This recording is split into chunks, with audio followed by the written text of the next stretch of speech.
stigmates de la traite transatlantique. À la une également ce matin, la mort en prison à Conakry de Toumba Diakité. L'ancien aide de camp de Moussa Dadis Camara purgeait une peine de 10 ans de prison pour son rôle dans le massacre du 28 septembre 2009. Il devait être libéré l'année prochaine. Les médias guinéens, à l'instar de l'Odjeli, se contentent de publier le communiqué officiel qui précise que Toumba est décédé suite à des douleurs abdominales. La presse ouest-africaine est plutôt dubitative, notamment Wakatsera à Ouagadougou, qui avait peur que Toumba Diakité se retrouve en liberté. En savait-il trop sur cette armée guinéenne dont les irruptions fréquentes sur la scène politique n'en font plus une grande muette? Des interrogations légitimes renchérées aujourd'hui, d'autant qu'un autre protagoniste dans l'affaire du 28 septembre est lui aussi mort en prison. C'était en janvier dernier, le colonel Claude Pili, dit Copland. 2 morts en l'espace de 2 mois, ça commence à sentir la boule puante et mortelle, s'exclame le quotidien Ouagalais. Et la vérité pourrait être au-delà des versions officielles. Frédéric Couteau dans une... Il dit, vous les croyants, ne dites pas ce que vous n'avez pas. Si vous le faites, il dit c'est un grand péché. C'est un grand péché. Là où moi je suis arrêté, je sais qu'il y a les... Ce que je dis, ce qui sont ici, il y a les gens qui l'ont.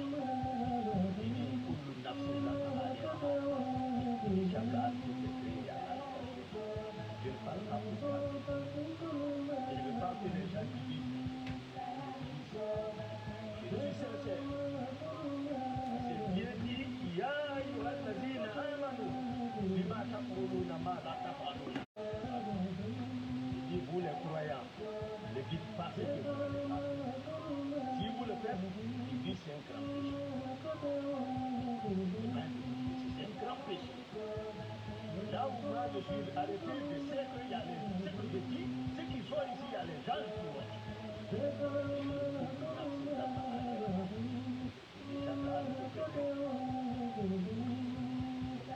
Bonsoir, très chers amis.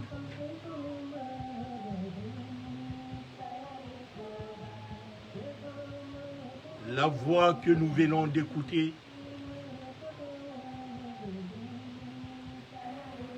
est celle de Boubacar Sidiki Toumba Diakité. Mamadi a tué encore. Après Sadiba Koulibaly, après Célestin, Claude Pili, Lucini Camara, Mofa Sori, Fonike Mengue, Binloba, Ousmane Yelo, Habib Marwan, qui encore? J'allais oublier ces centaines d'anonymes que Mamadi tue à sang-froid. Voilà le corps de Toumba Diakité qu'on présente à sa famille et au peuple de Guinée. À quand ton tour demain? Qui sera le prochain? Très chers compatriotes, mettons fin à cette barbarie. Mettons fin à la folie meurtrière d'un délinquant armé. La seule solution immédiate, c'est la révolte générale de Kassa à Yomou. Sinon, nous mourrons tous comme les idiots dans la main de ce criminel. Chers compatriotes, très chers internautes, mes condoléances à la famille de Toumba Diakité, mes condoléances à tous ces morts anonymes. Aujourd'hui, l'heure est grave, très chers amis. Nous ne parlons pas seulement d'un homme qui nous a quittés. Nous parlons d'un système qui s'interroge sur lui-même.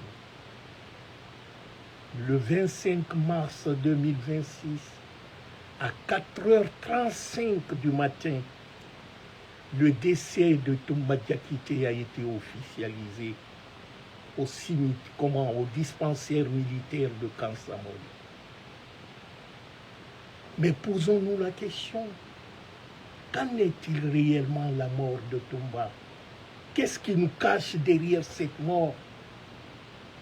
Est-il mort de cause naturelle le 25 mars? Ou sa nuit de ce 7 septembre, de ce 7 février 2026 à 4h du matin, où les forces spéciales, cette milice de morts de Mamadi, cagoulés, ont forcé les portes de la maison centrale. Pourquoi transférer un homme qui est déjà à la 9e année de sa peine? Je ne suis pas un grand fan de Toumba. Mais, cher ami, pourquoi injecter du médicament pour maîtriser un détenu? Pourquoi l'avoir envoyé mourir dans le silence de la prison de Koya, loin de ces spécialistes qui savent qu'on a créé?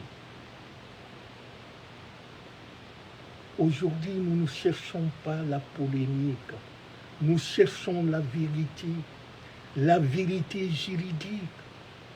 Nous nous posons des questions sur les morts de ce bourreau.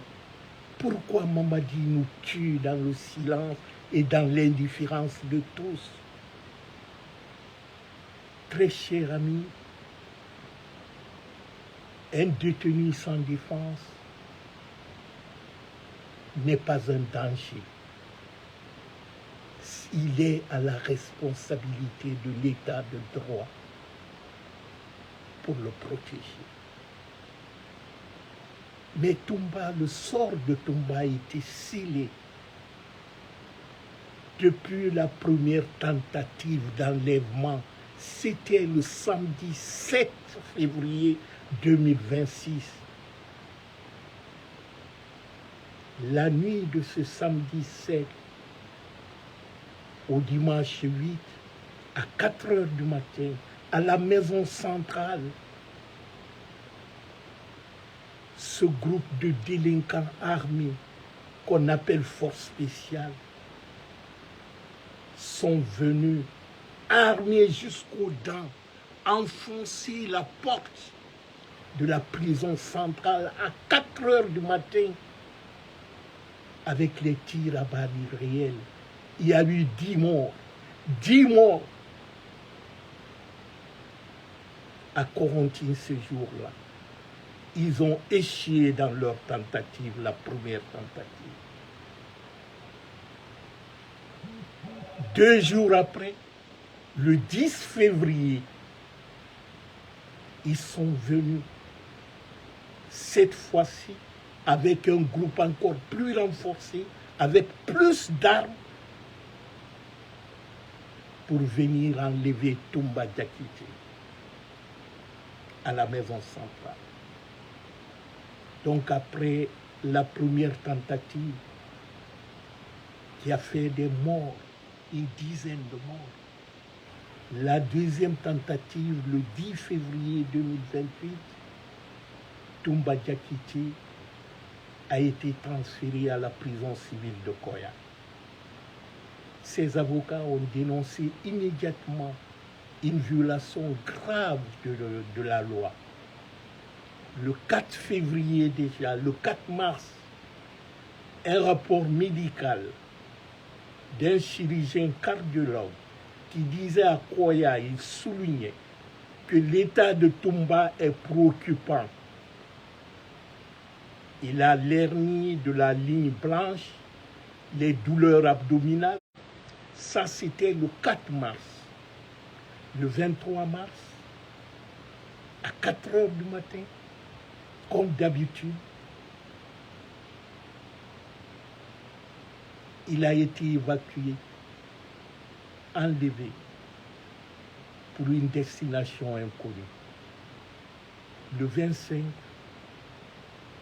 on nous apprend officiellement que Kumba est mort au dispensaire médical du camp Alpha Yaya, du camp Samori.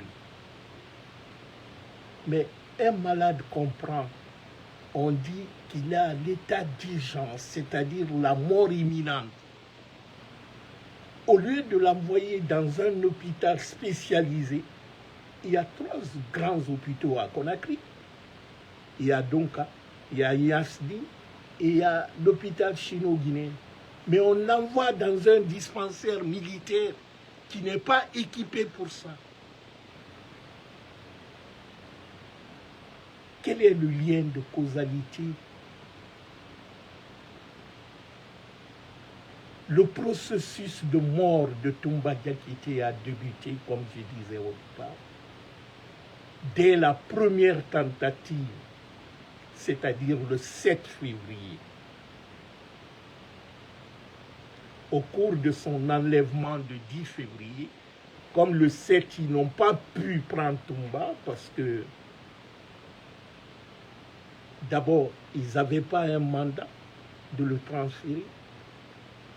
Et puis, dans aucune loi, nulle part au monde, qu'on vient prendre un détenu à 4 heures du matin avec l'armée. Quelle est l'urgence? Quelle est la menace qui était là? Toumba leur demande, est-ce que vous avez un mandat pour mon transfert à Koya? Ils n'ont pas de mandat. Le directeur même de la prison centrale de Conakry-Coronti, il dit qu'il n'est pas au courant. Et selon toutes les lois du monde, l'heure légale pour l'exécution d'une loi en République de Guinée, c'est du 7 heures du matin jusqu'à 21 heures au plus tard, mais pas à 4 heures du matin, avec un cortège de militaires armés qui n'ont aucun papier, aucun mandat. Donc la deuxième tentative qui a reçu le 10 février, avec l'usage de la force et du stress, sur quelqu'un déjà qui est en prison depuis plus de 9 ans maintenant, le stress que cela peut causer aggrave sa pathologie ancienne.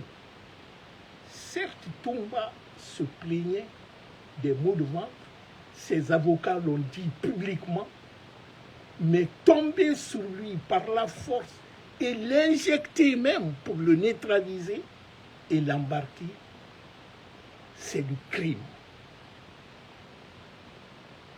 Parce qu'ils ont voulu faire de Toumba le symbole de leur violence. Mamadi est né dans le sang. Le jour de la naissance de Mamadi, je crois que le diable était à côté de sa mère, je m'excuse de le dire. Parce que Mamadi vit du sang. Le déplacement de Toumba de la maison centrale à Koya, c'était pour le tuer. L'objectif était là. Donc depuis le 7 février 2026, la mort de Toumba était programmée. Personne ne peut me dire que la prison de Koya est beaucoup plus sécuritaire que la prison de Coronti, la maison centrale. La maison centrale, la prison de Conakry, la maison centrale, c'est la prison la plus sécuritaire en Guinée. Tout le monde le sait. Donc l'envoyer à Koya, c'était pour aller l'éliminer. Vous savez, l'État crée ce qu'on appelle une rupture de soins fatale. Toumba Diakité a été victime de ça. Toumba fait partie de ces personnes que Mamadi doit, soko dans sa logique, Tous ceux qui peuvent me faire de l'ombre demain ou aujourd'hui, il doit leur éliminer. Même s'il y aura un seul Guinéen qui va gouverner, il tuera tout le monde. Comment peut-on comprendre ce silence administratif, le fait qu'on transfère un détenu à 4 heures du matin, sans mandat, c'est un enlèvement. Ce n'est pas un transfert judiciaire, ce n'est pas fait dans les règles. Est-ce que le ministère de la Justice était informé? Qui leur a délivré le mandat? Pourquoi ils n'ont pas présenté le mandat du transfert de Toumba à Koya? Il y a tellement d'anomalies.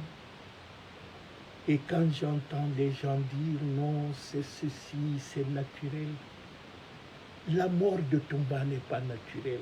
C'est un assassinat prémédité. L'autorité de garde, un condamné relève directement de la justice, pas de l'armée. L'intervention des forces spéciales à 4 heures du matin, c'est l'instruction du pouvoir, disons, militaire dans le domaine juridique. Parce que Mamadi considère la Guinée comme sa propriété. L'usage d'une substance chimique en injectant Toumba pour le maîtriser, ça s'appelle une sorte de torture. Parce qu'un détenu sans avis médical, injecter un détenu sans avis médical, c'est un acte de torture. Et cela est reconnu par l'ONU. Si cette injection a eu lieu, c'était pour masquer les symptômes de l'hernie que Toumba, les douleurs que Toumba, ou c'était une façon de l'endormir pour aller l'assassiner après. Même dans les pires des cas, quand on doit injecter un détenu ou quelqu'un d'autre, cela doit se faire en présence d'un médecin. Est-ce que les forces spéciales sont venues avec un médecin à 4 heures du matin?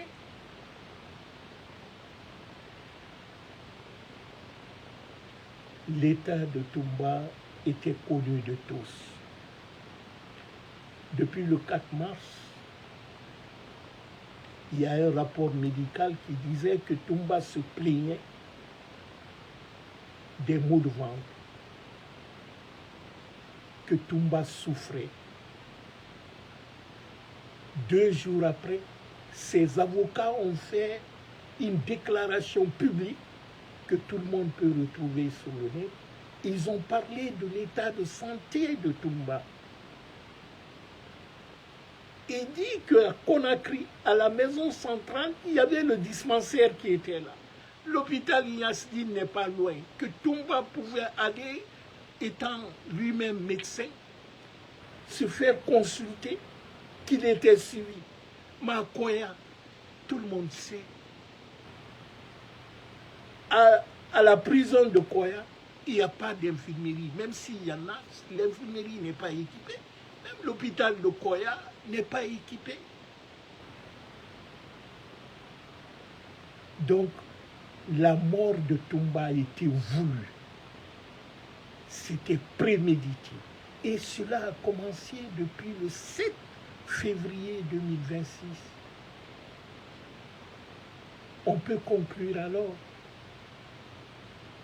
que si Toumba est mort physiquement, comme ils le disent, au camp Samori le 25, sa mort administrative et médicale a commencé depuis le 7 février, un mois à l'avance. Parce qu'il y a eu le non-respect des procédures. C'est très simple ça. L'horreur, c'est-à-dire on ne peut pas venir à 4 heures du matin, prendre un malade, même s'il est en agonie, en fait, un détenu. C'est l'ambulance qu'on appelle, c'est l'urgence qu'on appelle. Mais ce n'est pas un camp militaire où cette milice, c'est-à-dire les forces spéciales, la milice de mort de Mamadi, qui viennent le chercher. Ça a été le même cas pour Claude Bibi. Mais réellement, qu'est-ce qui s'est passé réellement qui a conduit ce que nous tous nous regrettons aujourd'hui, la mort de Toumba Diakité. Toumba était sorti de la prison de sa cellule, les yeux bandés, avec 5 ou 6 pick-up, des bérets rouges armés. Ce dimanche du 23 février, ils ont bandé les yeux de Toumba pour l'envoyer où? Au camp Makambo. La première destination de Koya Toumba, on l'a envoyé au camp Makambo. C'est au camp Makambo qu'il a été torturé. Du camp Makambo, on l'a transporté à Kassa sur Fotoba. C'est à Kassa qu'on a fini Toumba. Et après avoir l'éliminé, le détruire, comme avant lui, ce qu'on a fait à Sadiba Koulibaly, ou ce qu'on a fait à Claude Bibi, à Célestin, et tant d'autres. Kumba est passé par la même logique criminelle de Mamadi. On a transporté son corps au dispensaire de Camp Samori. Toumba est venu au Camp Samori mort déjà. Kumba est décédé le 24 mars. C'est le corps de Toumba qu'on a transporté au Camp Samori. La responsabilité médicale de l'État. Certes, Toumba était malade, comme nous tous, mais la maladie de Toumba, Toumba n'est pas mort de sa maladie. Toumba est mort par la torture. Toumba a été assassiné par Mamadi. Le transfert de la maison centrale vers la prison de Koya, et puis le décès annoncé au dispensaire de Camp Samori relève beaucoup de défaillance. Parce que pour toute personne rationnelle, lucide, peut se dire, est-ce que c'est le rôle des forces spéciales qui n'ont pas la compétence légale de gérer le transfert d'un détenu condamné déjà, en agissant ainsi, sans mandat judiciaire, sans mandat d'application des peines, sans l'aval de l'administration pénitentiaire? Cela explique les zones d'ombre. Cela explique que la mort de Toumba était déjà préméditée. Il y a eu tellement d'opacité, de cache-cache là, dans le transfert. Ce n'est pas un transfert, ça a été l'enlèvement d'un détenu dans une prison qui a fait déjà 10 morts, parce que la première tentative, il y a eu 10 détenus qui sont morts à Koronti. Et personne n'en parle, parce qu'on ne veut pas qu'on en parle. Toumba était devenu gênant, il fallait l'éliminer. On ne peut pas transférer un détenu à 4 heures du matin. empêcher ses avocats de le voir. Juridiquement, cela peut soulever beaucoup d'interrogations. Parce que, s'il faut qualifier cela, Toumba, il y a eu l'enlèvement et séquestration de Toumba après Conakry à Koya. Parce que le point central de la responsabilité de l'État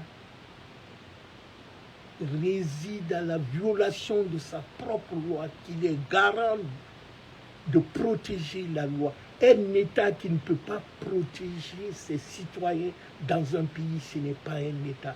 On a affaire avec les voyous, les délinquants armés. Mamadi n'est que le chef d'un groupe de délinquants qui ont des armes et qui tuent, c'est-à-dire qui se disent ont le droit de vie ou de mort sur tout le monde. Tuer Mamadi aujourd'hui, c'est assassiner un délinquant qui tue. Parce que Mamadi lui-même, il est né, c'est-à-dire ça fait partie de l'ADN de Mamadi. Le sang, il vit du sang. Parce que ce qui est grave dans tout ça, c'est l'usage de la force et de l'injection. Ça, c'est un acte de torture qui est condamné par le droit international. L'ONU condamne cela. Injecter un prisonnier pour le maîtriser, qui n'est pas un danger, qui n'est pas armé, c'est la torture. Et l'usage de cette substance qu'on a donnée à Toumba, soi-disant pour le maîtriser, les conséquences médicales de cela, qui connaît? Une injection de sédatif ou je ne sais quoi pour masquer la douleur ou pour maîtriser un détenu qui ne manifeste pas de résistance. C'était une façon de l'endormir pour l'assassiner. Parce que le cas de Toumba, comme je disais au départ, une dame vulgaire là, qui a donné les raisons. Il dit que Toumba a reçu des visiteurs, il a dit à ceux-ci, remerciez Mamadi pour moi, les dons qu'il me fait, l'argent qu'il me donne.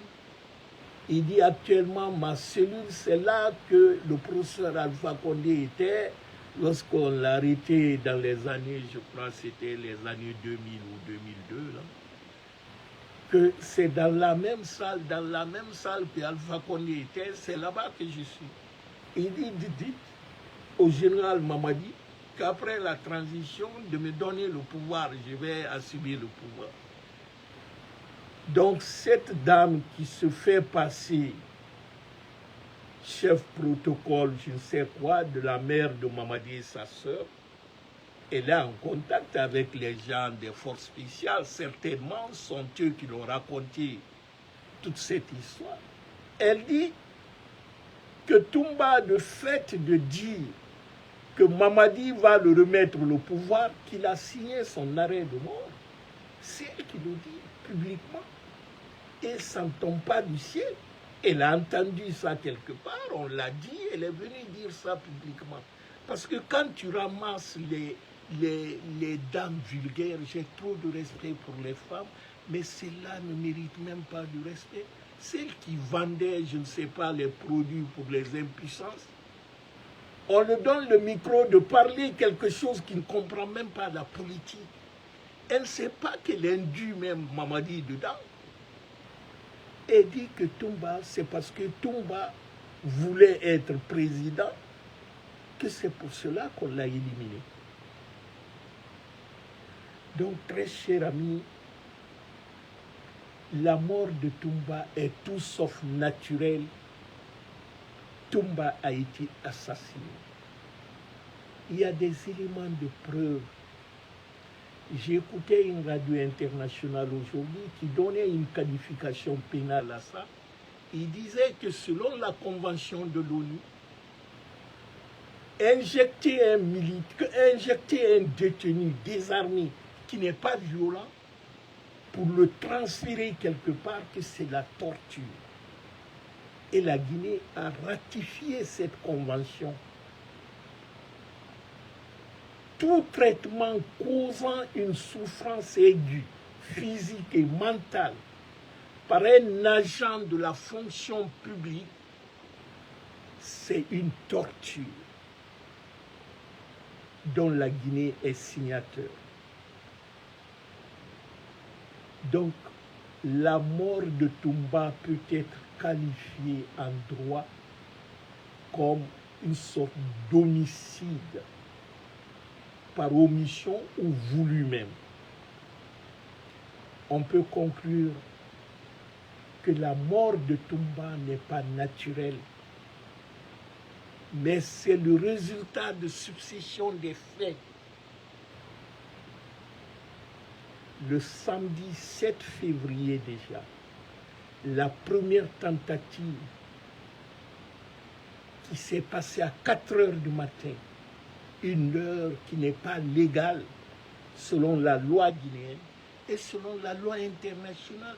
On ne transfère pas un prisonnier à 4 heures du matin.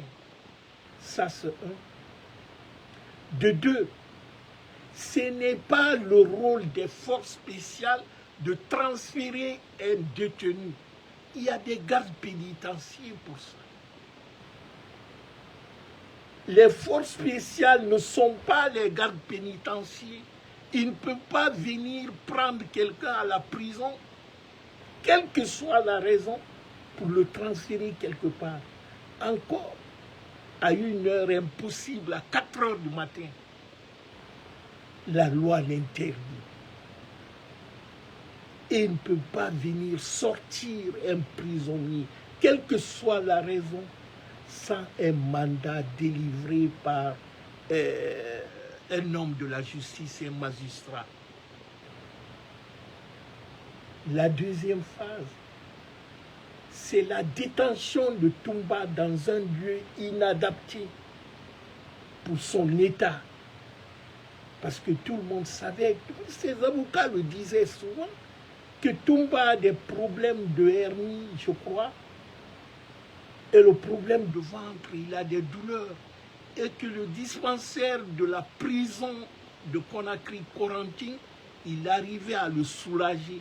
Ils avaient même demandé à un certain moment son évacuation.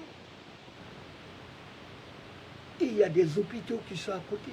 L'envoyer jusqu'à Koya, dont l'équipement, la prison qui est là-bas, ce n'est pas équipé pour ça, c'était pour l'envoyer pour le tuer. C'était prémédité. Et la troisième raison, c'est simple. Quand vous dites que vous avez pris un détenu à 4 heures du matin, qu'il était dans le coma et que sa vie était en danger, vous l'envoyez à l'urgence. Quand on envoie quelqu'un en urgence, c'est que sa vie est en danger. Mais on n'envoie pas quelqu'un en urgence dans un dispensaire militaire. Quand on envoie quelqu'un en urgence, on l'envoie dans un lieu où il y a des équipements. C'est soit donc à Iasdine ou l'hôpital chino-guinéen. Mais pourquoi l'envoyer au dispensaire de Kansamouri? Donc, c'était pour constater l'irréparable. C'est pourquoi je vous dis que, selon la logique, Toumba a été tué, assassiné.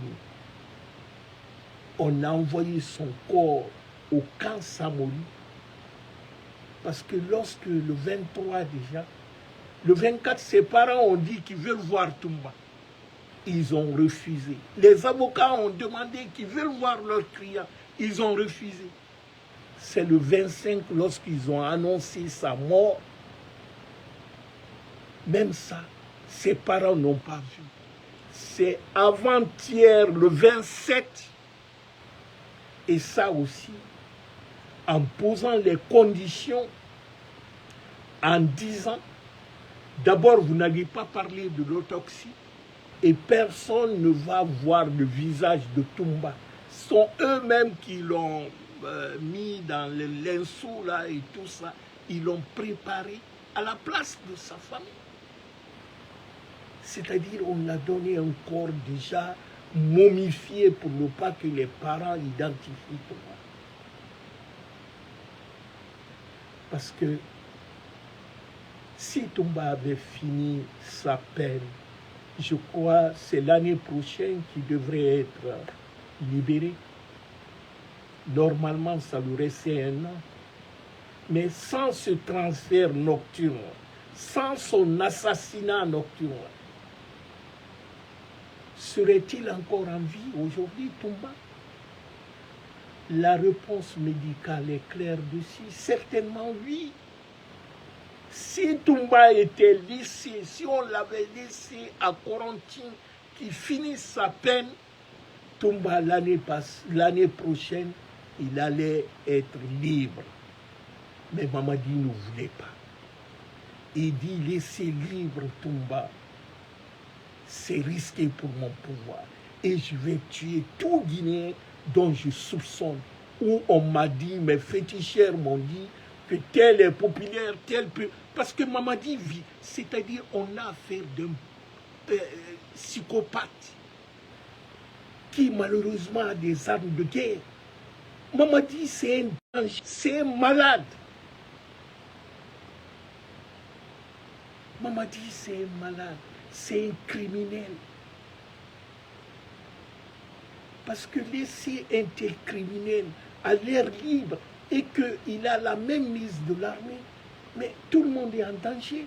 Tout Guinéen à l'heure là est en danger. Mamadi, c'est un fou. D'abord, il est condamné à mort. Mamadi est condamné à mort. Hein. Il dit, avant que je ne meure, je vais tuer tous les Guinéens. C'est ça la logique souvent. Mamadi n'est pas un homme, c'est-à-dire ce n'est pas un homme réfléchi. Mais c'est à nous de nous décider. Quiconque mettra une balle dans la tête de Mamadi sera considéré en Guinée comme un héros. Parce qu'on a affaire avec un fou qui a des armes et qui tue tout le monde. Personne ne sera épargné. Très cher ami, ça fait mal. Voilà quelques questions directes que je vais poser. D'abord à vous, mais surtout au nouveau ministre de la Justice, Ibrahima Souri de Tounkara. Monsieur le ministre, pouvez-vous rendre public l'ordre d'écrit qui autorisait l'unité des forces spéciales, je dirais cet astrodrome de la mort, à extraire Toumba de la prison de Corentin pour l'envoyer à Koya? Est-ce que vous avez un document qu'à 4 heures du matin et qu'un de vos subordonnés, magistrats ou juges, a donné un papier à des forces spéciales de venir prendre Toumba? Peut-il nous faire voir ce papier? Monsieur le ministre, comme il y a beaucoup, je disais ça à certains amis, j'ai dit, le nouveau ministre, M. Tounkara, je l'apprécie bien, je ne le connais pas, mais bon, je l'ai vu à la télé avec sa sagesse apparente et tout ça. J'ai dit, mais il ne pourra rien. Il est dans un système pourri. J'ai dit, par contre, il va se salir avec le système. J'ai dit, parce qu'on va le faire faire des choses dont sa moralité, les valeurs qu'il a, ne cautionnent pas. Mais il sera obligé soit se taire ou accepter. Et voilà ce qui se passe. Donc, monsieur le ministre Tounkara, pourquoi transférer un détenu qui est à 8 mois de la liberté, c'est-à-dire après près de 9 ans de détention, à 8 mois de sa sortie, on le transfère. Quelle est la raison de ce transfert? Et comment se fait-il que les armes de guerre qui viennent prendre un détenu à 4 heures du matin pour le transférer? Est-ce que cela fait partie des procédures administratives de votre ministère? Quel était l'état, l'objectif sécuritaire réel de ce transfert? Quelle est la raison réelle du transfert de Toumba de Koronti à Koya? Et nous avons tous appris, qui n'a pas été démenti jusque maintenant, qu'au moment de ce transfert, Toumba a été injecté.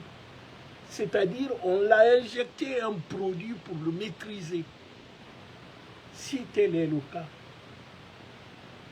est-ce que c'est légal d'injecter quelqu'un par un produit sans la présence d'un médecin à côté? Ou bien les forces spéciales sont venues avec leur médecin? Et quel est le médecin qui a prescrit ce produit-là pour injecter Toumba pour le transfert? Ça s'appelle la torture. C'est l'assassinat avant le transfert même. Le rapport médical à Koya, même le 4 mars, a dit que Toumba a des problèmes de santé. Ses avocats sont sortis. Ils ont dit que Toumba a des problèmes de santé. Et à Conakry, il était pris en charge. Et à Koya, rien. Comment expliquez-vous, monsieur le ministre, une telle négligence? Pourquoi Toumba a-t-il rendu l'âme au dispensaire militaire de Kansamori? Si on a ramené Toumba de Koya à Conakry, étant dans le coma, en urgence, quels sont des équipements adaptés au Kansamori qui pouvaient prendre en charge Toumba qui était déjà, comme ils le disent, près de la mort? Est-ce que l'hôpital d'Onka, Niasline ou Chino-Guinéenne n'était pas plus adapté pour ce travail? Monsieur le ministre, je sais que, quelles que soient les questions que je vais vous poser, malgré votre bonne volonté, vous n'avez pas la réponse parce que vous ne maîtrisez rien. Vous n'êtes qu'une prête, non. On vous a mis là-bas comme ministre, mais vous ne gérez rien qui relève de votre prérogative. C'est pourquoi vous ne communiquez même pas. Il y a eu, depuis que vous êtes venu, il y a eu combien de situations de violations graves, surtout. Vous êtes le ministre des droits de l'homme aussi, de la justice et la protection des droits de l'homme. Quel est votre rôle dans ce gouvernement? Ou vous n'êtes qu'un faire-valoir? C'est pourquoi j'ai dit, mieux vaut ne pas être nommé que d'être nommé, disons, pour vous rabaisser. Parce qu'on va vous mettre face à des problèmes dont vous ne pouvez même pas agir, vous ne pouvez même pas parler. Vous êtes dans une telle situation aujourd'hui, monsieur le ministre. C'est dommage. C'est dommage pour la Guinée, surtout pour l'élite. Parce qu'on vend, on monétise même non seulement notre compétence, mais aussi toutes les valeurs qui vont avec. Toute l'attention ou l'appréciation que les Guinéens faisaient de vous, tout ça, ça tombe dans l'eau. Aujourd'hui, vous ne pouvez rien faire, rien dire. Et pourtant, ça relève de votre compétence. Mais vous n'avez pas la main libre. C'est pourquoi on dit, même si tu as une longue fourchette, ne mange jamais sur la même table que le diable. Vous êtes associés avec les criminels. Vous devenez leurs complices parce que vous êtes impuissants face à toute cette violation, à ces assassinats, à ces disparitions, tout ce qui se passe aujourd'hui en Guinée. Vous serez demain comptable parce que vous avez accepté de travailler avec les gens qui n'ont aucune dignité, qui n'ont pas de morale, sans foi ni loi. C'est dommage, monsieur le ministre. Mais vous n'êtes pas le seul dans ce cas. Il y a combien les Baouri et bien d'autres. Baouri, en faisant sa lettre de déclaration, je ne sais pas, de politique ou je ne sais pas, à la CNT, qu'est-ce qu'il disait là-bas? Baouri n'a pas parlé un mot sur le respect des droits de l'homme. Il n'a pas parlé de la démocratie, rien. Il se lance des trucs bidons. On a donné 500 tracteurs. La Guinée est devenue premier producteur de fonio et tout ça. Mais Baouri n'a jamais parlé du respect des droits de l'homme en Guinée. Il n'a jamais parlé de la misère dont les Guinéens vivent actuellement. Il n'a pas non plus parlé de la crise de liquidité, ces assassinats et tout ça. Baouri. Et pourtant, Baouri, à la base, avant d'être un politicien, il était le représentant de l'organisation guinéenne de la défense des droits de l'homme. Il a commencé par ça. Une ONG qui gérait Baouri. Mais aujourd'hui, Baouri ne parle plus de droits de l'homme. Je me rappelle encore d'une déclaration de Baouri. C'était en 2022, je crois. 2022, son ami promotionnaire qui était Premier ministre au Mali, Suleiman Maïga, est mort en prison. Il avait fait une déclaration en demandant à Assimi Goïta qu'un prisonnier, c'est un homme qui n'a aucune défense, que sa protection, c'est l'État qui devrait assumer. Il a fustigé Assimi Goïta. Mais pour Toumba, qui a entendu Baouri parler de ce cas? Baouri nous a dit publiquement que quiconque ne se mettra pas derrière Mamadi, son GMD, je ne sais pas quoi, tous ceux qui ne seront pas derrière eux seront éliminés. C'est Baouri qui dit ça. Voyez-vous, c'est les personnes qui n'ont pas de dignité, ils n'ont pas de morale. Ils ne sont pas rentrés dans la politique par conviction. Un Baouri qui était président de candidature de Dadis Camara, c'est le même Baouri qu'on a vu comme directeur de campagne pour Mamadi Doumbouya. Voilà quelqu'un que je vomis quand j'entends certains dire c'est un économiste. Depuis un an, presque maintenant, au mois d'avril prochain, ça fera un an, il y a crise de liquidité.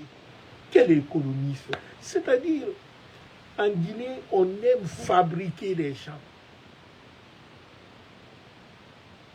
Quelle que soit une compétence que tu as, quand tu es dans un système pourri, tu ne pourras rien. La seule chose à faire, c'est de sortir pour ne pas te salir. C'est ça, Baouri. Baouri, c'est quelqu'un, vous savez, c'est ça qui est dommage en Afrique en général. Les gens n'ont pas de minimum pour vivre. Donc la politique devient le dernier rempart pour eux.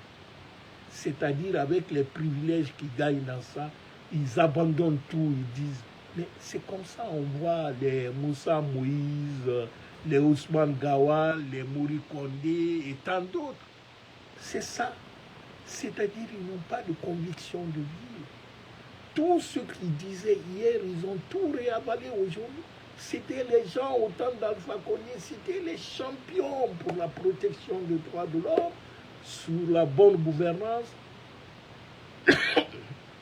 Mais aujourd'hui, on ne parle plus de ça.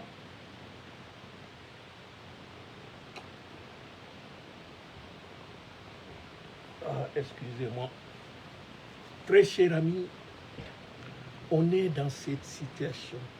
On est face à nous un délinquant criminel armé qui a mis la main sur l'arsenal militaire du pays et qui théorise tout le monde. La seule chose à faire à l'heure-là, c'est d'agir. Agir ensemble, se mobiliser pour maîtriser ce délinquant, un criminel qui est dangereux pour certains de nous et pour notre famille. D'ailleurs, ce qui est grave dessus, Mamadi utilise, c'est ce qu'on appelle le concept de dissonance cognitive.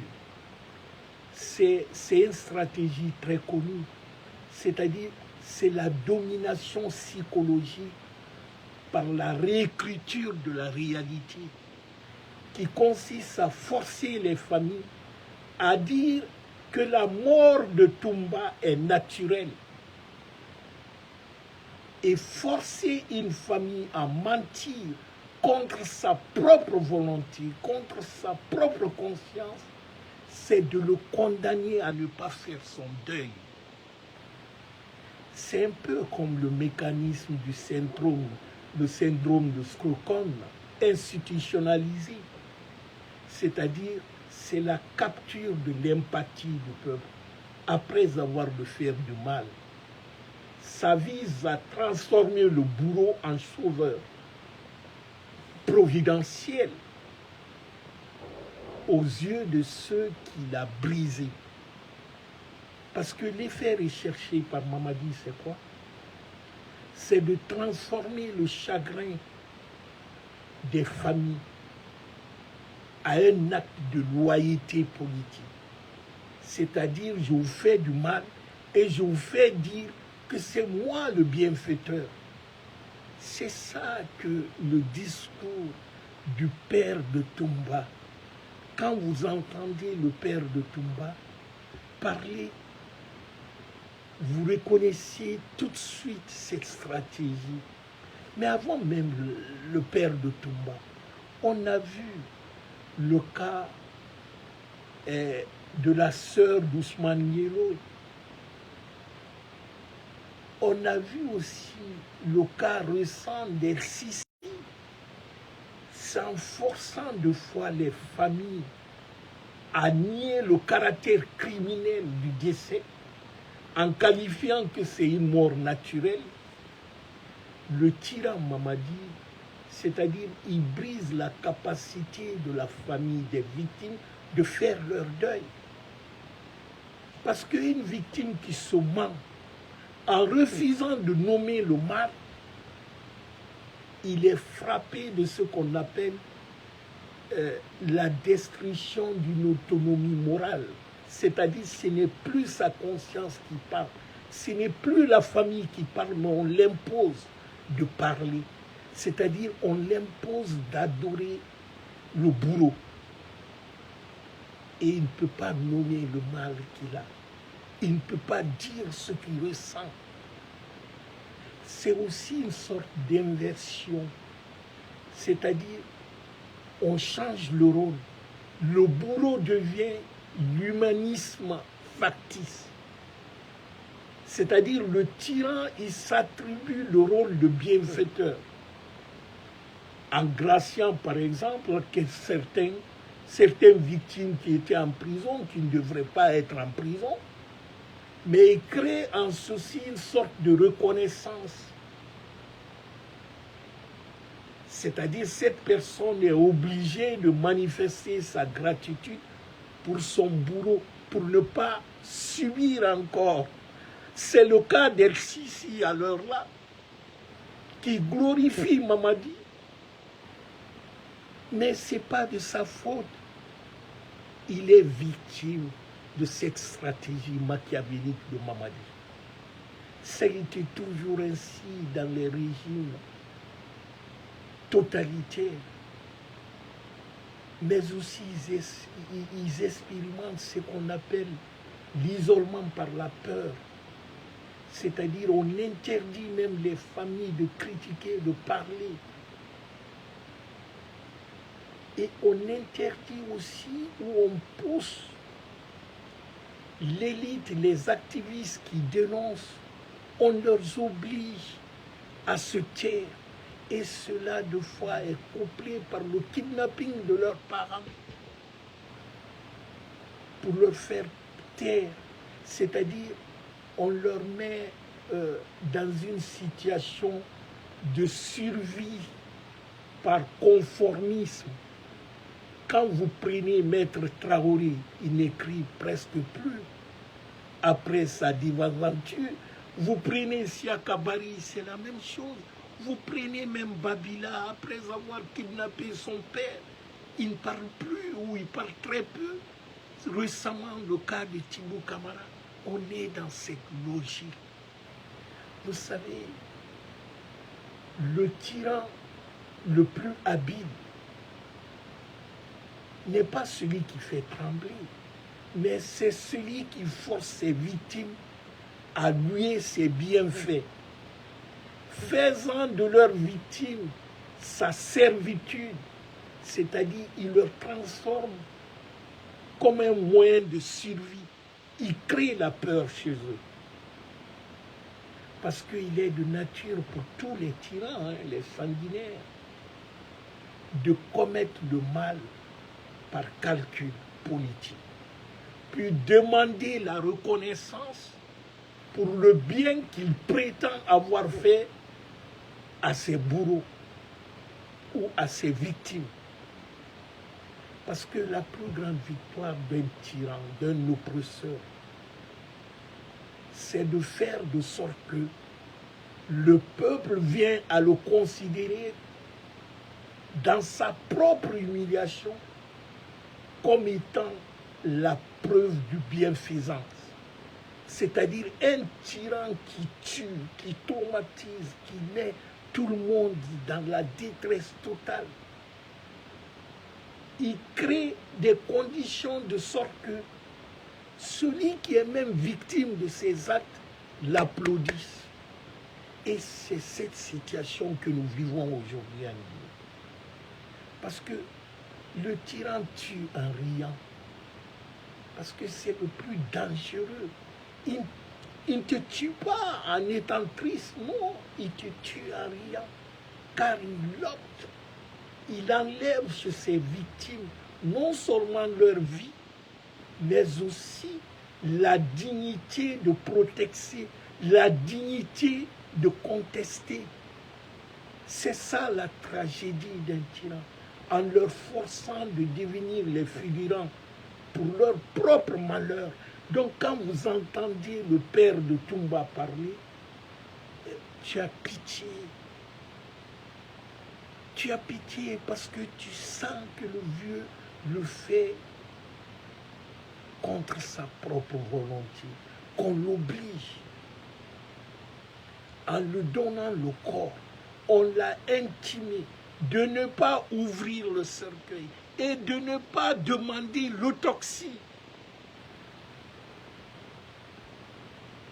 Nous sommes dans une telle situation aujourd'hui en Guinée.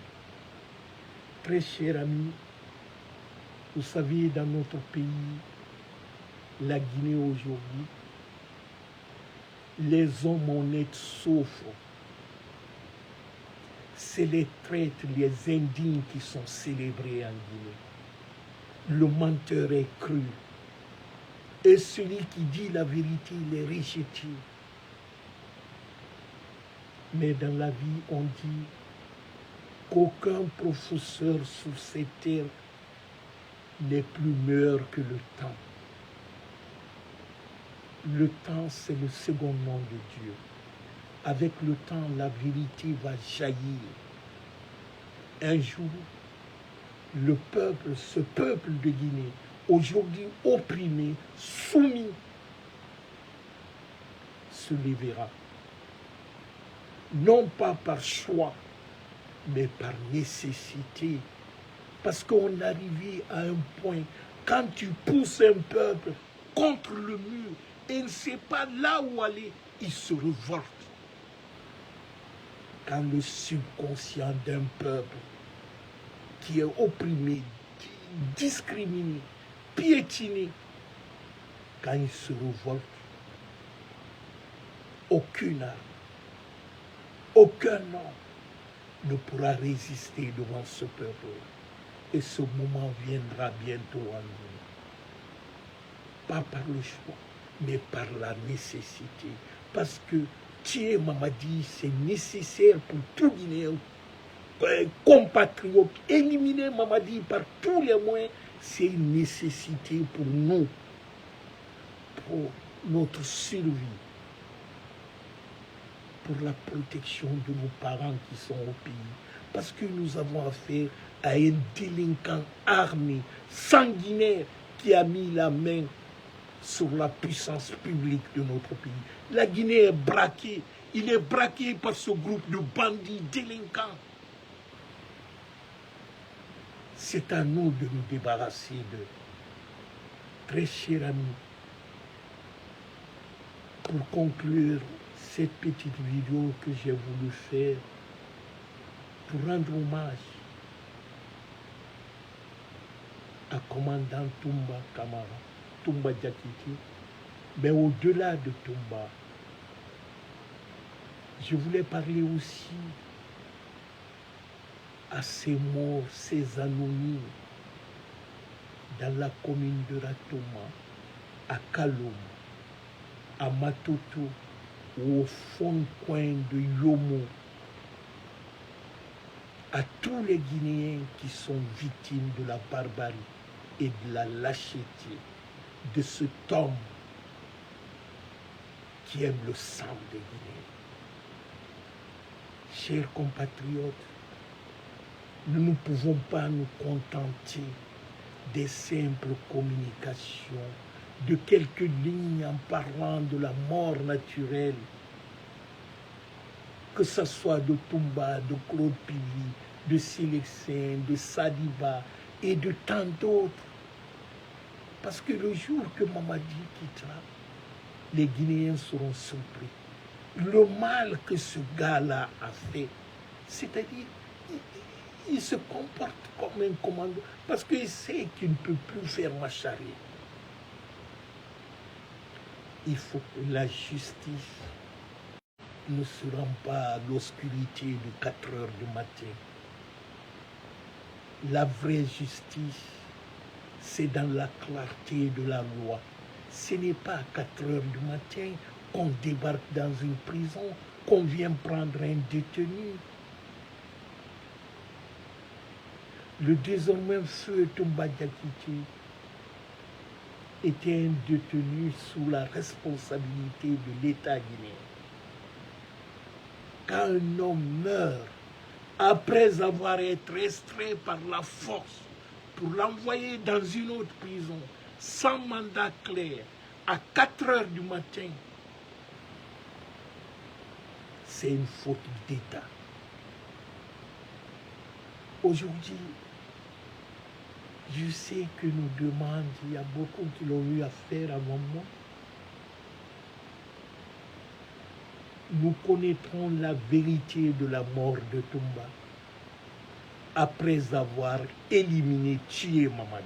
Parce que c'est tout ce qu'on fait là, tant que Mamadi est là, la même chose va continuer. Parce que Mamadi vit dans ça.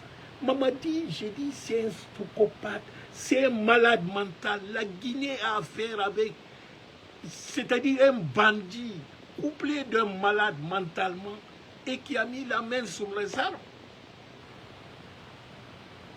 Donc aujourd'hui, nous sommes tous en légitime défense. Si on ne se défend pas, il va nous tuer. C'est ça, Mamadi. Donc, la vérité nous sera, c'est le jour que Mamadi va quitter.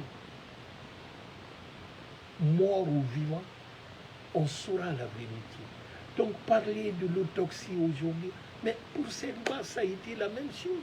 Pour Claude Pivi, ça a été la même chose. Pour Sélexien, je crois même que pour Sélexien, jusqu'à présent, on n'a pas remis le corps à ses parents. Saliba, on l'a enterré, le lieu d'enterrement a été gardé durant 2 ou 3 semaines. On n'a pas, disons, autorisé sa famille de voir son corps parce qu'il a été torturé à mort. C'est le même cas pour Claude Puvis et c'est le même cas pour Toumba.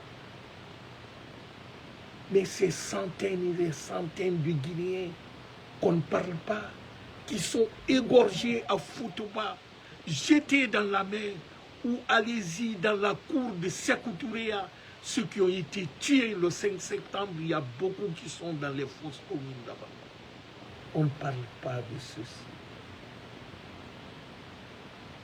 N'oublions pas que le respect des droits d'un prisonnier, c'est le baromètre de la démocratie dans un pays.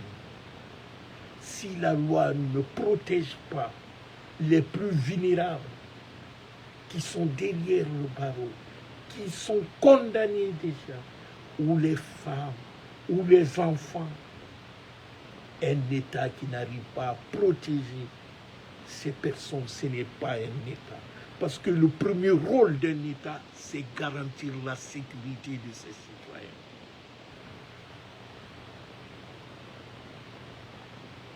Merci, très cher ami.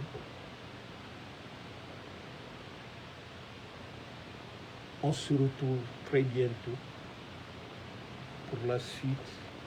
Je n'ai pas voulu être très long. Que la justice soit faite et que Dieu bénisse notre beau pays en nous aidant à éliminer Mamadi par tous les moyens possibles.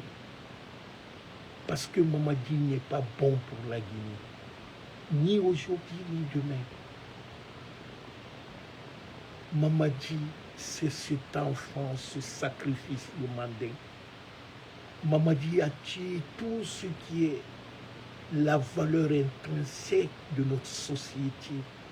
Tout ce qui est mauvais en Guinée, c'est venu avec Mamadi. La Guinée n'a jamais connu un chef d'État comme Mamadi.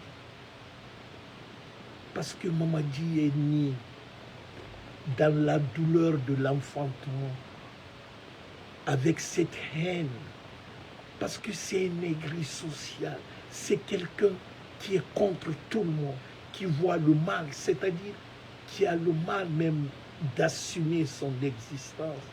C'est comme si quelqu'un qui est révolté contre la société qu'il a engendrée. Donc Mamadi ne mérite pas de vivre sur cette planète Terre. Parce que Mamadi n'est pas un être humain comme nous. Mamadi aime le sang. Mamadi tue. Et il va continuer à tuer tant que quelqu'un d'autre ne viendra pas le tuer lui-même. Comme le disait le feu Toumbarek, c'est le fer qui croise le fer.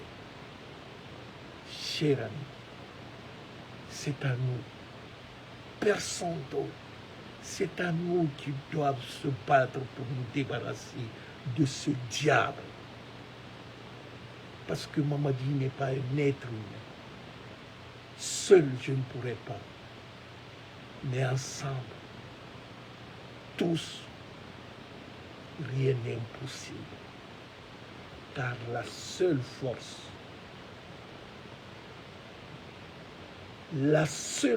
la plus puissante dans un pays, c'est la force populaire. Et cette force, le jour que nous allons reconnaître notre puissance, Mamadi ne sera plus en vie. Merci à tout le monde et à demain. Bye bye. Merci.